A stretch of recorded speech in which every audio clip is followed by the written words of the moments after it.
Komando Pusat Amerika Serikat atau CENTCOM merilis foto-foto kegiatan di atas kapal induk USS Abraham Lincoln.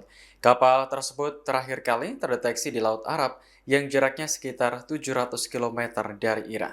Foto yang dirilis di X pada Rabu 25 Februari memperlihatkan pasukan Amerika Serikat sedang merawat jet tempur. Perawatan ini dilakukan secara rutin agar pesawat siap menjalankan misi. CENTCOM menyebut pengalaman dan keterampilan pasukan membuat kapal induk mampu mempertahankan kekuatan secara terus-menerus.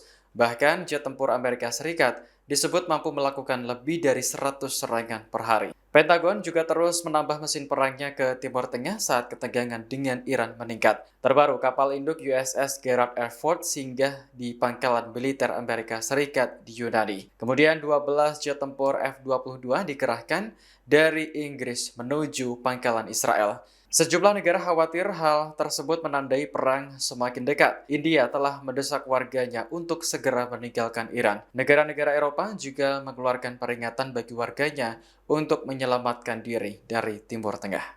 Menteri Luar Negeri Iran Abbas Araghchi menjelaskan mekanisme pergantian pemimpin jika seandainya terbunuh oleh serangan Amerika Serikat. Saat ini jabatan tertinggi Iran dipegang oleh Ayatullah Ali Khamenei. Dalam wawancara bersama India Today pada Rabu, Araghchi menyinggung pemberitaan yang beredar. Laporan media menyebutkan bahwa Khamenei menjadi target pembunuhan Amerika Serikat. Menurut Araghchi, Iran tidak khawatir jika seandainya pemimpin tertinggi gugur.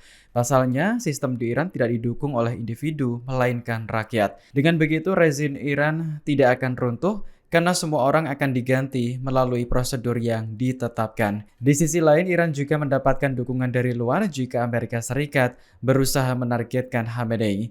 Dukungan itu berasal dari kelompok Hizbullah Lebanon. Pejabat Hizbullah menyebut segala tindakan yang membahayakan keamanan Khamenei dianggap sebagai garis merah. Sementara itu, Israel mengirim pesan tidak langsung kepada Hizbullah jika terlibat perang Amerika Serikat dan Iran. Tel Aviv mengancam bakal menargetkan infrastruktur sipil termasuk bandara sebagai balasan.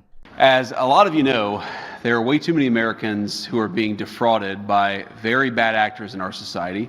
People who take the goodwill and the trust of the American taxpayer and they decide to use it against us. They decide to make themselves rich instead of allowing these programs that are set up to make it easier for people to take care of their families, to make it easier for autistic kids to get the after-school services they need, to make it easier for people to get the health care that they need. And we are going to start very aggressively in the administration cracking down on the people and the organizations that are defrauding Americans. So we're announcing today that we have decided to temporarily halt certain amounts of Medicaid funding that are going to the state of Minnesota in order to ensure that the state of Minnesota takes its obligations seriously to be good stewards of the American people's tax money. And secondly, if you can tell us anything you know about the situation off the coast of Cuba, where there's a speedboat shot. We've been briefed on that. You know, if Americans were killed or injured in it. Yeah, so on the second thing, actually, Marco briefed me about 15 minutes ago on it, but we don't know a whole lot of details, and so I'll defer to the White House to provide more updates as we get them. Certainly, you know, a situation that we're monitoring. Hopefully, it's not as bad as we fear it could be, but can't say more because I just don't know more.